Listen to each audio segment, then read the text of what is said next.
ইমাম সাহেব যখন আল্লাহু আকবার বলে হাতটা তুললো, আপনিও হাতটা তুলবেন। তোলার পরে হাতটা আপনি বেঁধে নেবেন। আবার হাত বাঁধার পরে এদিক সেদিক তাকায়েন না, কিন্তু হাত বাঁধিয়ে আপনার চোখ থাকবে একেবারে সিজদার স্থানে।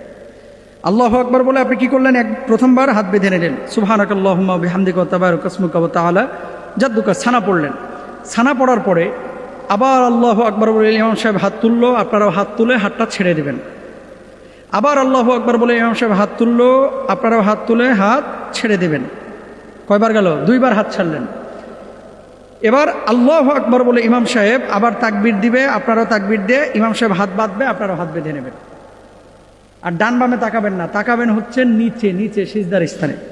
এবার ইমাম সাহেব হাত বেঁধে নিল। তাহলে প্রথম রাকাতে হাত ছাড়ছেন কয়বার? দুইবার। মনে রাখবেন, প্রথম রাকাতে কয়বার? দুইবার হাত ছাড়ছেন। ইমাম সাহেব সূরা ফাতিহা পড়বে, সূরার সাথে সূরা মিলাবে, আপনারাও সূরা ফাতিহা শুনবেন এবং সূরা মিলাবেন।